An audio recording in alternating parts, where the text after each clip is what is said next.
Parashat Mishpatim, semaine de Parashat Shkalim. On va lire alors la paracha, après la paracha, on va lire la Torah de Shekalim, on va paracha de Shekalim, on va rappeler les Zecher Mahatzit Shekel qu'on doit donner avant Purim. Et chaque année, avant Rosh Chodesh Adar, puisque ça va être Shabbat Mevarechim, c'est le Shabbat dans lequel on va annoncer le mois de Adar, Mishenichnas Adar, Marbim Besimha. On doit augmenter la joie, on doit tout le temps être heureux, mais encore plus à Adar, c'est mamash le Zman Mesougal d'être heureux et d'augmenter sa joie. En Simcha et la Torah, Kamouvan, la Simcha c'est quoi? C'est d'étudier la Torah et d'augmenter sa Torah aussi. Évidemment, la Torah elle donne la force et la Simcha en permanence, donc évidemment, celui qui veut augmenter réellement sa vraie simcha, c'est en étudiant plus la Torah, alors il va arriver à avoir une simcha encore plus forte, encore plus chazaka qu'est-ce qu'il a d'habitude. Et on va avoir trois petites choses sur la paracha. Machashefa lotehaye, dans la paracha, on parle de quelque chose qui s'appelle les sorcières. On dit une sorcière, elle ne doit pas vivre. Bien sûr, on s'étonne, les hachamim s'étonnent, pourquoi on parle au féminin? Il existe également des sorciers, pourquoi on parle des sorcières? Alors, c'est intéressant, les sorcières. Alors, on dit que c'est là, les Rashi et tous les commentaires expliquent que on parle d'une façon générale, parce qu'en général, il y a plus de femmes qui sont sorcières que d'hommes qui sont sorciers. La sorcellerie existe, il faut savoir que c'est quelque chose qui existe. Il n'y a rien d'extraordinaire à ça. Les gens ils s'imaginent, c'est waouh, ça fait peur, ou c'est waouh, c'est, comme on dit ici, c'est magnifique. C'est extraordinaire. Alors, ça peut être extraordinaire, parce que ça sort de l'ordinaire, mais en soi, ça ne l'est pas du tout. Ça ne l'est pas du tout. Dans la Gemara, dans Masechet Sanhedrin, il y a marqué que on peut, en jetant même parfois juste de l'eau, parce qu'on est hacham et qu'on comprend qu'il y a de la sorcellerie, jetant de l'eau sur la personne avec certaines choses, la sorcellerie, elle disparaît. Ça tient pas. C'est pas des choses qui ont une grande force. On a vu ça même avec Bil'am Aracha, le sorcier suprême. Lui-même, ce qu'il a vécu. Bon, en tout cas, il y a des gens qui sont attirés par ça, par cette espèce de chose extraordinaire qui pensent être extraordinaire, qui s'appelle la sorcellerie. Ils pensent faire du mal à des gens avec la sorcellerie. Les seules personnes à qui ils font du mal, c'est à eux-mêmes. Alors, je ne dis pas que ça n'existe pas. J'ai vu de mes yeux, je peux vous raconter une histoire d'un monsieur qui a eu une aventure avec une femme de couleur qui venait des îles, et il a eu un enfant avec cette femme. C'était un monsieur important qui était important dans le monde, j'entends dans le monde sociétal dans lequel on est, avec les valeurs dans l'échelle des valeurs actuelles, c'est-à-dire qu'il était chef d'une très grosse entreprise, quelqu'un qui avait la tête sur les épaules, qui était qui était droit dans ses bottes. Et tout à coup, il venait souvent manger chez nous. Je dis, c'est une histoire que j'ai vue, hein, c'est pas quelque chose qu'on m'a raconté. Et un jour, il est venu à la maison. Il venait des fois venir Shabbat pour manger avec nous. Mon père l'invitait. Et donc, et ce monsieur est arrivé. Il était bizarre. Il faisait des grimaces étonnantes. Et avec son fils, qui était aussi café au lait, il venait comme ça et il commence à faire devant le gosse, il commence à faire des gestes mais très bizarres, je vous assure. Et on commence tous à se regarder à table, on avait peur parce qu'il avait un visage complètement déformé, il faisait des grimaces vraiment étranges. On se regardait tous sans bouger, il y a eu un silence sur la table. C'est pas du tout le style du bonhomme, hein. Il faut comprendre qu'on a affaire à quelqu'un qui n'avait strictement rien à voir avec ça. Et là, le petit gosse, je sais pas, il devait avoir 5-6 ans, il commence à dire « Ah, c'est normal, il fait comme ça parce que ma maman lui a jeté un sort. Elle lui a jeté un sort, c'est pour ça qu'il fait des choses bizarres. » Il rigole, le petit. Et on regarde comme ça, on se regarde tous, je vous assure, ça glace le sang. Et le type, il revient, il sait même pas ce qu'il a fait. On lui dit « Mais tu sais ce que tu as fait ?» Il dit « Non. » Il dit non, j'ai une migraine, comme ça. Pas rien de truc. On avait assez peur. Franchement, on a eu tous eu peur, je ne cache pas. C'était assez flippant. Et du coup, on est parti donc à Minha, à la synagogue, et tout de suite, je suis parti voir mon Rav, en lui racontant avec mon père, on est parti voir le Rav Rosenberg, à la Shalom, Zecher Tzadik Kodesh Livracha, bientôt c'est son Yahrzeit. Et donc, on est parti le voir, on lui a demandé quoi faire. On lui a raconté cette histoire, on lui a raconté, et en fait, on lui a dit, mais peut-être qu'il va nous prendre pour des fous, quoi. Il va pas nous croire. Et non, il a écouté, il a dit non, il a dit, il y a écrit dans la paracha, Mecha Shefa lo techaye. Il y a des sorcières, il faut pas qu'elles vivent. Alors c'est valable. Il y a des sorcières dans l'armée Israël, il y a des sorcières en dehors du armée Israël. Et il a expliqué quoi faire avec ce monsieur. Il nous a dit, voilà, il faut qu'il fasse telle et telle chose, et si Dieu veut, ça va aller. Kachaya. On s'est arrangé, c'était pas facile. C'est quelque chose de pas facile à organiser. On a organisé la chose pour qu'il puisse se libérer de ce sort, effectivement, de cette sorcellerie qu'il y avait sur lui, cette touma qu'il y avait sur lui, et il s'en est sorti. Il s'en est sorti grâce à Dieu. On a réussi à lui faire ce que le Rav lui a demandé. J'imagine que vous vous demandez qu'est-ce qu'il a demandé, je vous dirai pas, mais on l'a fait. C'était un des niflaot que Rav Rosenberg, à la Shalom, il nous avait donné déjà à l'époque. Et cela a marché. Le monsieur s'en est sorti. Il s'est senti différent. Il disait qu'il ressentait qu'il avait comme si qu'il y avait quelque chose en lui qui le possédait et qu'il n'arrivait pas à faire. Le Zohar demande pourquoi Dafka on parle de la femme. Pourquoi on dit Mechashefa. On revient sur le sujet de la paracha qui dit Mechashefa, la sorcière. Pourquoi pas l'homme? Pourquoi l'homme? L'homme aussi, il peut être un sorcier. Donc pourquoi la Torah elle a accentué sur ça? En plus, en général, c'est vrai on peut dire que c'est vrai que la plupart c'est des femmes. Donc c'est ce que dit les autres Hachamim, mais on aimerait comprendre un peu plus le inyan de pourquoi Dafka la femme. Et c'est la question qu'a demandé Rabbi Yossi à Rabbi Yitzhak. Il a dit il y a plein de sortes de sorcellerie. Il y a plein de sortes de sorcellerie, de magie. Et pourquoi on voit juste la femme? Pourquoi on se focalise sur la femme?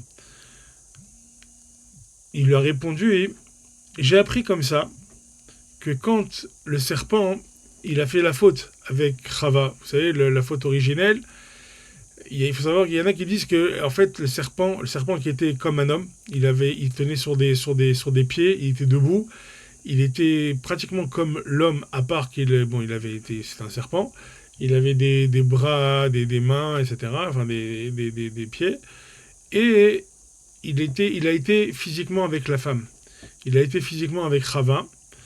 Et donc, quand il a été avec elle, il lui a mis ce qu'on appelle une zouama. Il lui a mis quelque chose qui est comme une transpiration, comme ça. Il y a une espèce de sueur qu'il lui a injecté. Et qu'il lui a injecté à elle, mais pas au mari.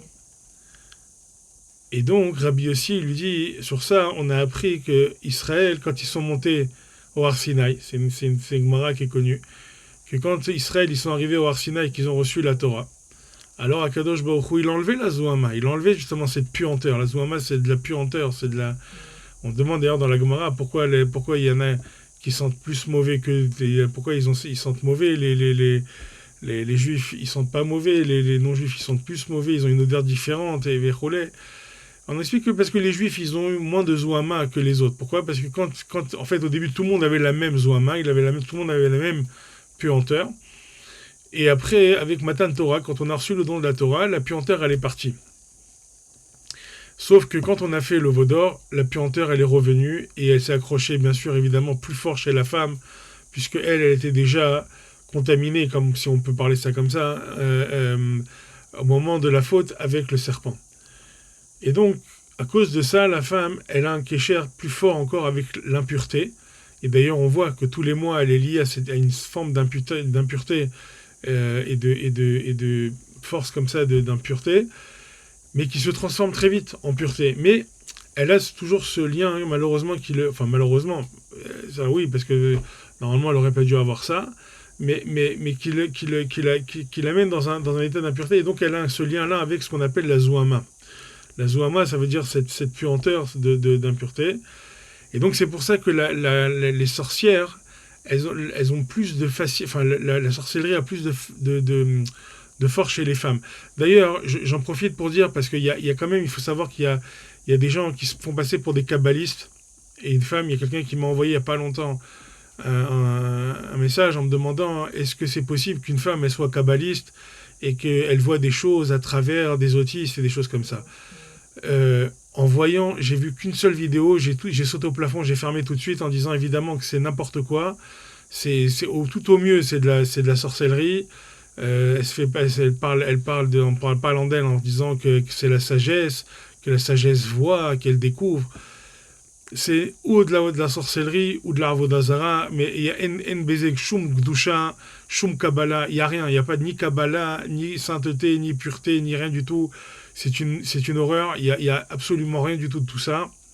C'est une impureté d'une force inouïe. Inouïe. Vraiment, c'est impensable de penser, Dieu nous en préserve de penser qu'il y a choum de Gdusha et de Tahara là-dedans. Il n'y a rien du tout. J'ai vu en plus dans la vidéo, une femme qui s'habille même pas de sa noix, qui mange sans bracha, qui était découverte. Il y a pas, c'est impossible, ça n'existe pas des choses pareilles. Vous savez, les femmes vraiment mékoubalot, des kabbalistes, vous les voyez pas, elles sont couvertes tellement que pour les voir, il faut creuser, il faut aller très loin, et il faut se lever tôt le matin pour aller les voir et leur parler. Batsad Hasheni. Donc on voit ça, cette forme-là, hein, qui est d'impureté qui est liée à la femme, et que grâce à ça, en vérité, que la Torah finalement a enlevé cette impureté, et le Zohar il dit quelque chose de très fort. Il dit qu'en vérité on sait qu'il y a un principe qui dit chez les Mizot Aseh, chez Azman Grama, la femme elle est pturot, la femme elle est apte, elle est pas obligée, elle est exempte de toutes ces mitzvot positives qui sont pas liées au temps. Qui sont liées au temps. Toutes les mitzvot positives liées au temps, la femme, elle est exempte. Elle n'est pas obligée de les faire. Pourquoi elle est exempte? Justement à cause de cette Zohama. À cause de cette Zohama, elle a besoin de se séparer plus de cette impureté. Et le temps, chez la femme, bien sûr, est lié à cette pureté, puisqu'on sait qu'elle doit compter 7 jours, il aller au mikvé. Donc elle a tout un process qui est déjà la lié au temps. Donc à cause de ça, il dit le Zohar, elle n'a plus besoin d'avoir la mitzvah assez shazman grama, donc ces mitzvahs positives qui sont liées au temps. Maintenant, vous allez me dire, ouais, mais alors quoi? Alors la femme, j'entends déjà les femmes, les féministes qui vont dire quoi? Alors la femme, c'est quoi? C'est des sorcières, c'est toutes des sorcières, chas shalom. J'ai certainement pas dit ça. J'ai dit juste qu'il faut faire attention quand on est une femme. C'est vrai que, d'après la Torah, c'est vrai qu'il y a une tendance à des choses. La Gemara, elle explique pourquoi Dafka la femme. Le Zohar, lui, explique que c'est sur une façon très spirituelle, très profonde, en disant que c'est parce qu'elle avait un lien avec le Nahash au moment de la faute. Et que ça a laissé une trace d'impureté très forte qui fait que... Alors, la Gemara dit que des fois, les femmes, elles s'ennuient un petit peu, et donc, comme elles s'ennuient, elles cherchent à faire des choses. Et donc, elles peuvent aller dans des choses comme ça. Il y a plusieurs raisons qui font ça. Il y a des gens qui sont à l'aise avec l'impureté, qui sont vraiment à l'aise avec l'impureté. J'entendais des femmes parler de choses, qui s'amusaient avec le dam nida, des choses, bar minan, goral nefesh, qui n'ont rien à voir avec la Torah, rien à voir avec la Gdusha, rien à voir avec tout ça. C'est pas un jeu, c'est des choses qui sont très dangereuses, qui peuvent engendrer la mort et de la personne et des autres en face. D'ailleurs, la suite, elle est dramatique. C'est-à-dire qu'on parle ensuite de guerre, almana, veyatom. Donc il y a une suite qui est quand même assez dangereuse. La femme juive, et on va finir sur une note positive, on va pas rester sur des choses comme ça négatives. On voit dans Tana Deve Eliyahu les enseignements d'Eliyahu Hanavi. Demande une question que je me suis toujours posée, pour être honnête, et je l'ai vu et je l'ai entendu du Rav Eliyahu Diskin, Shlita. Il ramène le Tana Deve Eliyahu. Et il explique là-bas que le Tana Deve Eliyahu, il se pose cette question de comment c'est possible que Dvorah, elle est devenue Shofetet. Comment c'est possible? Une femme, elle arrivait à... C'est pas seulement Shofetet. Elle avait Roi HaKodesh. C'est incroyable. Elle avait Roi HaKodesh. Elle voyait des choses. Elle était Shofetet. Elle était Dayan. Ça n'existe pas, ça ne peut pas exister. La halakha, elle est formelle, une femme ne peut pas être dayan. Afilo que aujourd'hui, même ça, on a envie de changer, mais elle enchaînait. En fait, c'est la seule et unique, et en plus, elle était à la tête de tous les rabbinim. Qu'est-ce qui a fait qu'elle ait mérité une telle chose? Ça, c'est extraordinaire. Écoutez bien, mesdames, et messieurs aussi d'ailleurs, et messieurs aussi. Elle a mérité, comme on sait, parce qu'elle a respecté son mari. Comment elle a respecté son mari? Elle se disait, bon, moi j'ai fait des mitzvot, j'ai étudié, je connais, j'ai été zocha de connaître beaucoup de choses en Torah, mais je vois que mon mari, il est pas Talmid Chacham. Si c'est pas un Talmid Chacham, alors il n'aura pas le même Olam Haba que moi. Il va pas être avec moi dans le monde futur. Vous écoutez, mesdames, ce que je suis en train de dire, et messieurs? Écoutez bien, ouvrez grand vos oreilles. Normalement, vous savez qu'est-ce qu'elle aurait dit une femme aujourd'hui, de tout ce que je vois, en tout cas la plupart, on va pas dire toutes, allez, parce que Chazé Shalom, je pense que toutes les bnotes Israël, elles sont ksherot, et elles aiment leur mari, et elles veulent leur bien du mari. Mais Dvorah, elle dit, mon mari, il faut qu'il soit avec moi dans l'Olam Haba.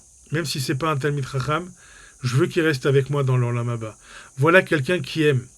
Voilà pourquoi elle a été zoché de devenir Dvorah. Voilà ce qu'il dit Eliyahu Navi dans Tana Deve Eliyahu. Quelqu'un qui aime vraiment quelqu'un, il se soucie même de son Olam Haba et il se dit non. Si c'est mon mari sur terre, alors c'est mon mari aussi dans le ciel. Et je lui donne la même place. Je peux pas, moi, être plus que lui là-haut. C'est pas possible. Il n'y a pas si longtemps, je vous assure, j'ai essayé d'aider un couple. Hashem Yirachem. La femme, non, mais je m'ennuie avec lui, mais il n'est pas à la hauteur. Pas lui, un autre, je m'en fous. Le mari, le pauvre, il lui a tout donné, il l'a préparé. Maman, vraiment, en plus, c'était vraiment... Et j'avais ce Tana d'élever Léo dans la tête. Et je me disais, Ribono Shel Olam, et faut un achnou, et où est-ce qu'on nous se trouve, et où est-ce qu'elle se trouve? Écoutez bien, c'est pas fini. Qu'est-ce qu'elle fait pour trouver Dvorah, pour aider son mari? Elle fait des mèches, vous savez, des petits limes, pour mettre dans la menorah au Beth Amikdash, pour mettre dans le candélabre du Beth Amikdash, et elle prépare des mèches. Et elle donne à son mari, elle lui dit, tiens, va apporter ça par cette mitzvah-là, hein. Alors, quoi? On va être ensemble dans l'Olam Haba, et les gens ils vont dire, waouh, regarde, c'est pas seulement qu'elle faisait des mèches, elle faisait des mèches en coton qui étaient très épaisses. Pourquoi? Pour augmenter la lumière dans le monde. Il faut savoir que la lumière de la menorah, du candélabre, elle éclairait pas seulement le temple, il éclairait le monde entier. Comme ça, c'est écrit dans la Gemara, la lumière, et dans le Zohar, il y a écrit que la lumière de la menorah, elle éclairait tout leur Olam. Et en fait, elle dit, Déborah, c'est ça la mission d'une femme juive. Se réveiller le matin, pas d'aller chercher des ch'touillottes, savoir si une femme, elle va penser si elle est importante, dans comment elle va s'amuser, comment elle va se développer psychologiquement, intellectuellement, et coachingement, et spirituellement. Non. La seule chose qu'elle doit penser, la femme, c'est comment amener la lumière dans le monde. Écoutez bien ça. Ça, c'est le message de Dvorah pour devenir une chef, pour monter sur la tête de tous les hommes et de monter sur tout. Vous voulez savoir comment on fait? Alors voilà le secret de Déborah. Augmenter la lumière. Qu'est-ce que je fais? Je prépare mes enfants le matin. Je leur prépare un sandwich pour le goûter. Je leur prépare le repas. Pourquoi? Pour qu'ils puissent aller étudier la Torah, pour qu'ils puissent être forts en Torah. Et augmenter la lumière dans le monde. Inverser la tendance. Ah, j'ai fait une bêtise avec le serpent il y a des milliers d'années. À cause de ça, l'obscurité est arrivée. Maintenant, je vais tout renverser. Je vais faire tout l'inverse. Et là, je gagne. Et là, je suis au-dessus de tout ça. Et je enlève toute la zouama, toute la puanteur. Et j'augmente. Et je fais des mèches qui sont très épaisses, comme Dvorah. Ça veut dire quoi, très épaisse? Ça veut dire que chacun d'entre nous, chacune de vous, mesdames et mamans, devez prendre chacun de vous, de vos enfants, de votre mari, et faire de lui une mèche immense en Torah et en lumière pour qu'il éclaire le monde. Et c'est comme ça qu'on réussit sa vie de juif. Et c'est comme ça notre quotidien et notre but dans la vie. Sur ce, Shabbat Shalom, n'oubliez pas, Shabbat, Marbim Besimcha, Gvar Mvarichim, on peut commencer déjà à être Sameach et augmenter la lumière, mesdames. On compte sur vous, Shabbat Shalom.